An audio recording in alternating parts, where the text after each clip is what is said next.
Jide had always prided himself on keeping things professional.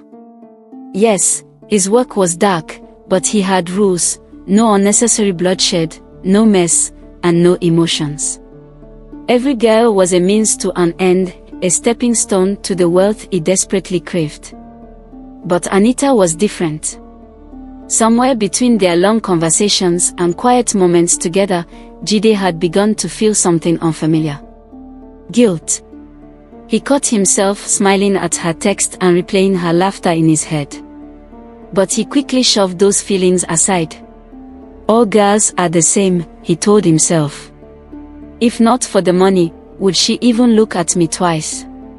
For weeks, Jide tried to find another girl, one who matched his usual preference: introverted, unnoticed, easy to make disappear. But luck wasn't on his side. Every attempt ended in failure. And with 3 weeks gone, his client's patience had worn thin. That evening, Jide met Mike to vent his frustrations. "I can't find anyone. And Anita, she's different, man. I'm not sure I can do this," he confessed. Mike, ever the pragmatist, dismissed Jide's hesitations. "Look, there are prettier girls out there. For now, focus on the money. Don't make this personal, or you'll ruin everything. That client isn't someone you want to mess with. Guys are lining up to take your place. Hand over Anita and move on. You don't want to get thrown out of the business."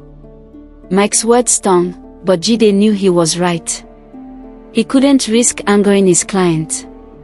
With a heavy heart, he decided Anita would be delivered that weekend. Jide was careful to set everything in motion as usual. That Friday, he called Anita, excitement in his voice. He spoke about a special place he wanted to take her to, far from town. Anita hesitated at first. The timing 9 p.m. felt odd, but she reasoned that she was safe with Jide. After all, he was her boyfriend. Meanwhile, Anita's day began like any other. She returned early from her lectures, humming to herself as she prepared for her date. She sang as she picked out her outfit, smiling at the thought of spending the evening with Jide. Her phone buzzed with a WhatsApp message. It was Mary, her closest friend from secondary school.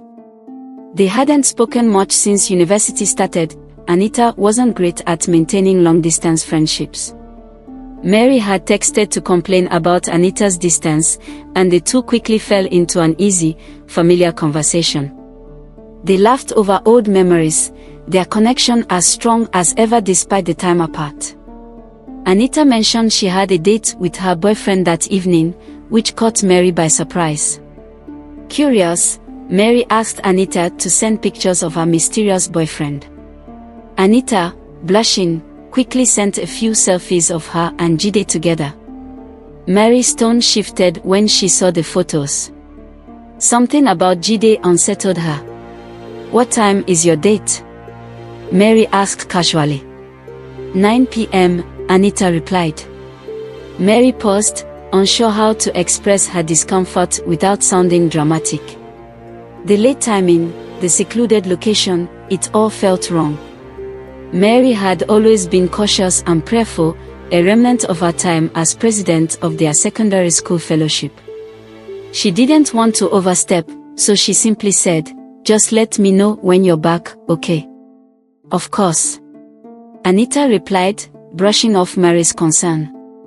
By 8:40 p.m., Jide arrived at Anita's lodge, dressed sharply and wearing his usual charming smile.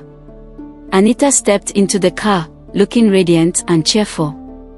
She had no idea that Jide's client had already been alerted, or that her fate had been sealed. Unbeknownst to Jide, Mary knows about him now. Mary didn't know it yet, but she was the only thing standing between Anita and a terrible fate.